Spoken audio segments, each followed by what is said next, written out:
Hej og velkommen til. I dag synes jeg, vi skal tage et kig på det eneste spil i Metal Slug-serien, jeg ikke har kigget på endnu. Nemlig Metal Slug 5, lavet af SNK Playmore i 2003. Jeg er ikke helt sikker på, hvad der skete dengang, men Metal Slug 4 blev lavet af et eller andet koreansk firma, som bare genbrugte en masse sprites og bosser fra et tidligere spil. Men så SNK skiftede så navn til SNK Playmore og lavede det her spil i slutningen af Neo Geoens levetid i 2003. Og udover at det blev udgivet på MVS-kassette, så blev det også udgivet på almindelig arcadeprint, som ikke er ofte set med MVS-titler. Jeg mener, King of Fighters 2003 også blev udgivet på arcade PCB. Så der er ikke mange, der blev udgivet på den måde. Men det er Metal Slug 5, og det er... De gør virkelig et godt arbejde i. Der er ikke...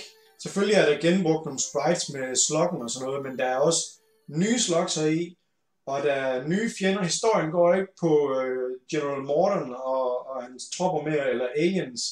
Det er en helt ny historie og en helt ny type fjender. Og så har de gjort noget med musikken, det er sådan mere metal-agtigt. Og det kan jeg virkelig godt lide. Jeg synes, musikken er virkelig godt her. Jeg synes, musikken er det bedste i nogle af spillene her i. Nu kan jeg ikke lige huske, hvordan det er i XX og 6'eren, men jeg synes i hvert fald, i forhold til de første 4, der er det her det bedste. Udover det, så er der et nyt move, man kan det sådan en slide attack, hvor man glider hen i jorden, sådan, når man trykker nedad og hopknappen, så laver man sådan en slide hen i jorden. Så er det lidt ligesom Mega Man-spillene. Men det er ikke, jeg synes ikke rigtigt, man kan bruge det så meget. Men lad os prøve at hoppe ud og se, hvad de har lavet.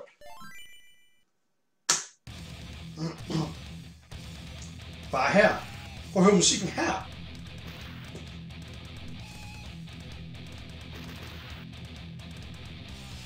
Og controls er ligesom det samme, ikke? Se, der er det der slide attack. Skyd, hop og granat, og nedad og jump, det er slide. Så det er egentlig meget ligesom det plejer at være. Den eneste grund til, at det her... Jeg synes Metal Slug 4 er det dårligste i serien. Og jeg synes 5'eren her ligger sådan lidt midt imellem. Og grunden til, at det ikke ligger op i toppen, det er, at historien er simpelthen noget rod. Men det kan vi lige komme til, når vi kommer derhen af. Forhåbentlig. Og så er der Marco Tama, som man kender fra Metal Slug 1, og så Eerie og Fio, som også kender fra Metal Slug spillene. Men vi tager Marco. Og så starter man simpelthen i junglen. Og starter mod en her, som man ikke rigtig har set før.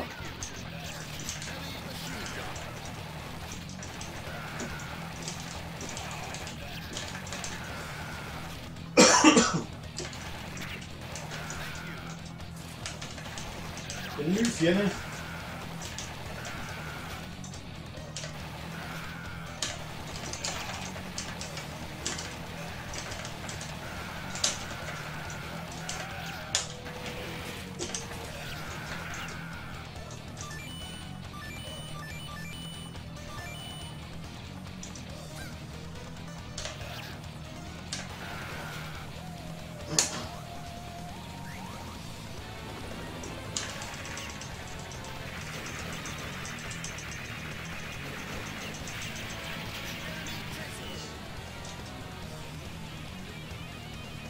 Egentlig stille og roligt i starten her, ikke så mange fjender eller noget af alt desværre. Især når man har de her varmesøgende missiler her, så er det forholdsvis nemt at slå de her både her, inden de begynder at skyde torpedoer.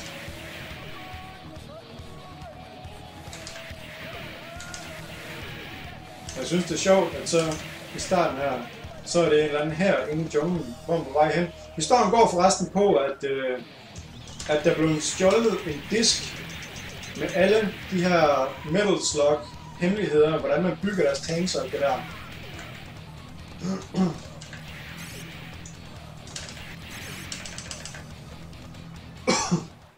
Men jeg synes, at det stikker lidt af. Og det er ikke rigtig noget med det at gøre.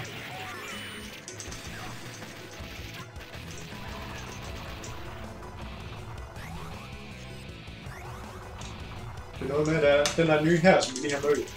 At de har fundet de her nye... Og det er dem, der har stjålet de her blueprints på den her disk. Til at lave de her slugs med. Men hvorfor er jeg så her? Hvorfor er jeg i det her Aztec-halløjse?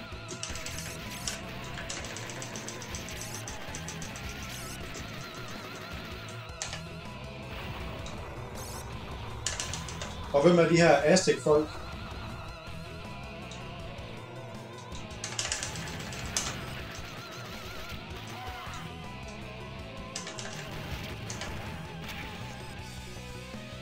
Så vi lige passe på, at vi kommer op i den her.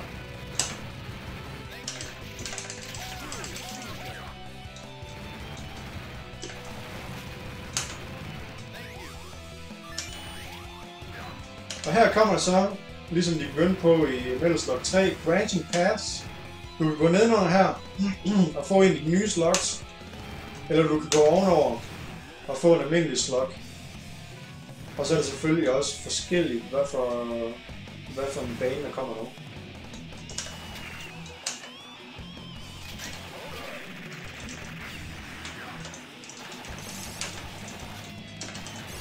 Nu kommer til at skyde med et guldbat, det giver ellers 30.000 point.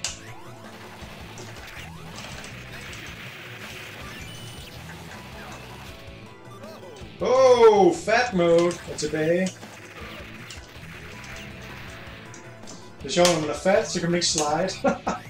så kan man kun kravle afsted på røven.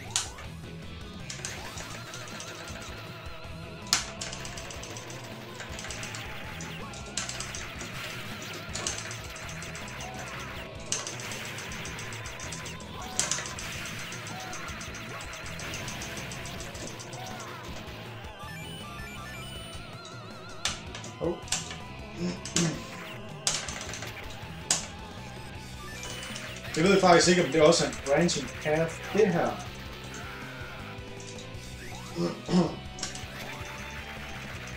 Men lad os gå ned nu og se, hvad for en vej den tager os. Og det er samme vej, kan jeg se. Det er fuldstændig lige meget.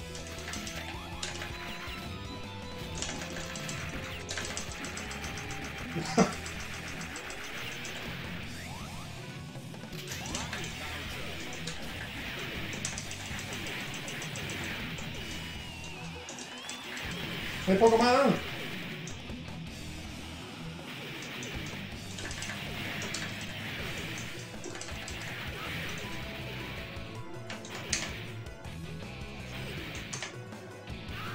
Sådan.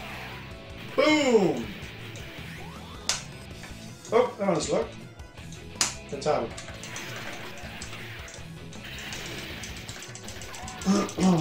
Men okay, det kan være, at de der Aztec-folk, de arbejder sammen i soldater. Vi så nogle soldater sammen med Aztec-folk nu. Kom, boss nummer 1. Nej, fuck!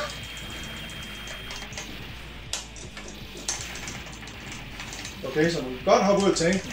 Rigtig godt.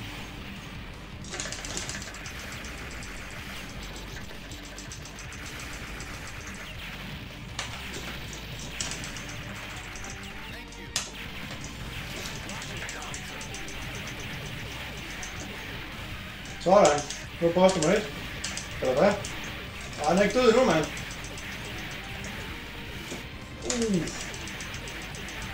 Det død dog.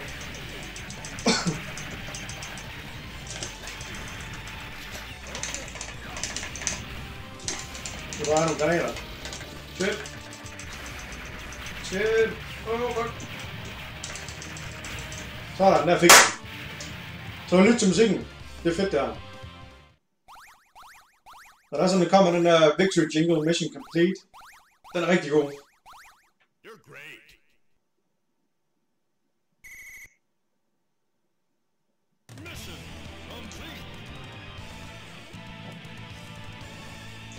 Super.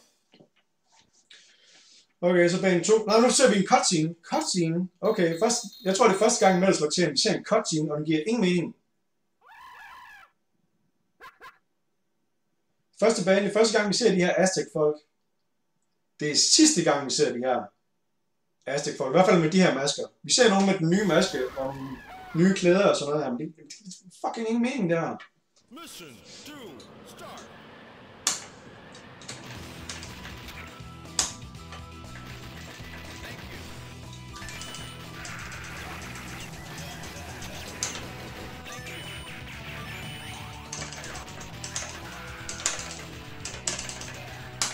Alright. Heavy machine gun.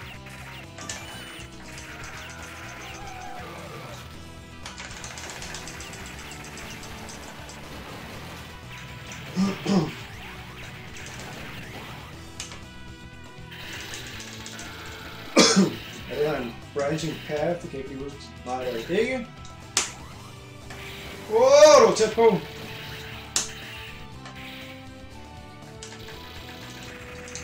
Nej, nej, nej! Gør det kraftedeme igen.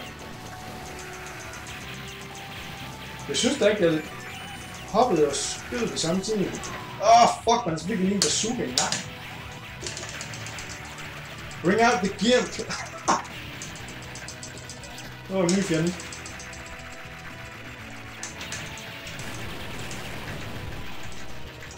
Det er en branching path. Kom ned her. Heller ikke. Okay. Der kan man se. Der er i hvert fald en ny slug der, som de har lavet.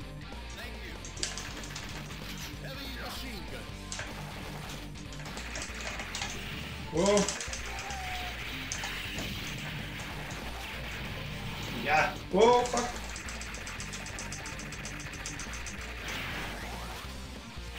Boom. Det var en fed eksplosion det der.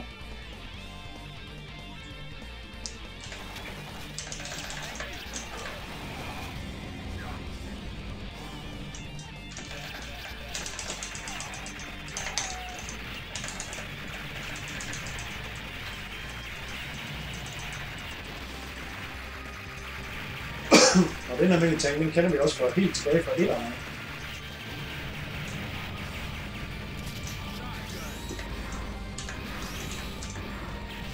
Bare sådan en fed sekvens det her. En elevator der falder, og så er der sådan nogle Ghost in the Shell-agtige tanks.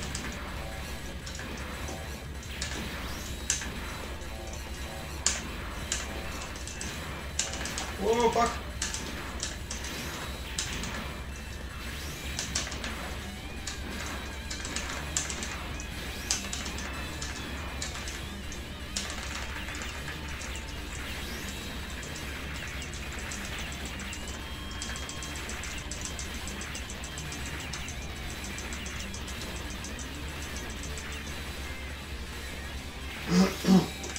Fuck, jeg tror, jeg har brugt dem alle sammen.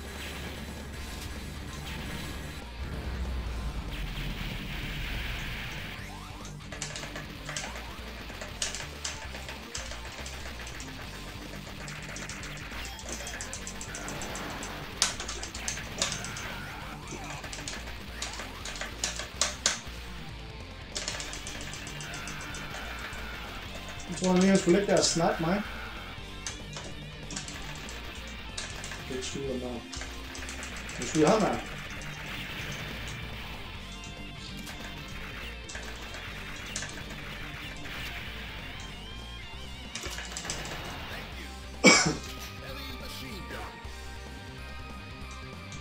Okay. Det er også en ny type fjender, det der. Fuck! Nej, jeg hoppede om på missil! Det kommer ikke igen! Hvad sker der? Fuck! Så skal vi tilbage igen.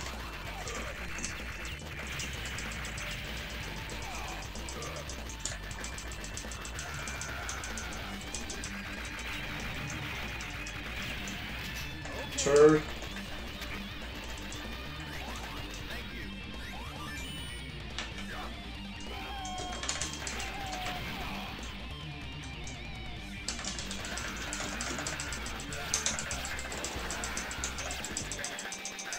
Ja, det var rimelig intens det der.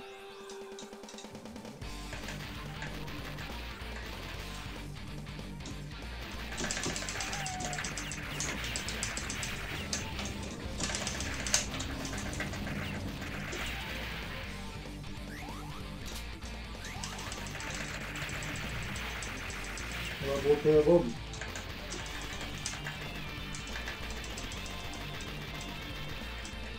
Nå, sådan.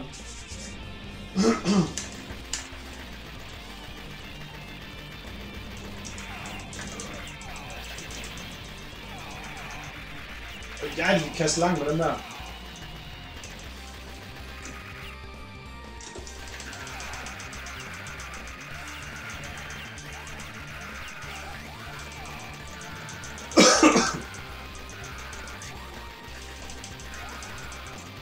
Der kommer nu våben endelig. Heavy machine gun.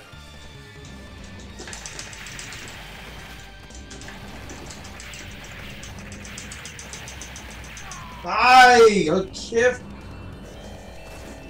Smid lige ned i hovedet på mig. Jeg har jo ikke set boss nummer 2. Det er virkelig nogle fantasifulde bosser her i, synes jeg. Og det er heller ikke det her spil, jeg har spillet mest. Altså, jeg har selvfølgelig spillet Metal Slug 1 mest. Det der har Twin Galaxies verdenskort i. Men 2'eren har også spillet rigtig meget, og 3'eren har jeg spillet rigtig meget. 4'eren har jeg næsten ikke spillet, og det har jeg spillet lidt. Jeg begyndte at få lidt interesse for det igen, da jeg fandt ud af, at i lang tid så troede jeg, at 5'eren også bare var en, hvor de havde stjålet sprites fra alle de andre spil, og så bare bygget spil op af det. Men helt nyt, nye bosser og rigtig fed musik. Så helt klart et kig værd. Det er lidt svært at få fat i faktisk til Neo Geo MVS. PCB'en det er lidt billigere. Jeg tror PCB'en koster måske sådan 300 kroner, og MVS-kassetten den omkring 800 kroner, helt op til 1000 kroner, hvis der er sådan en marquee og sådan noget.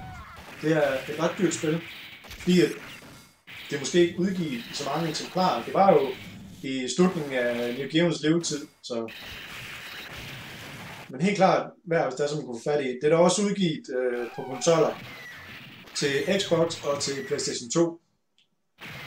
Og så findes det også på de her Metal Slug Compilation, som er både til PS2 og PC.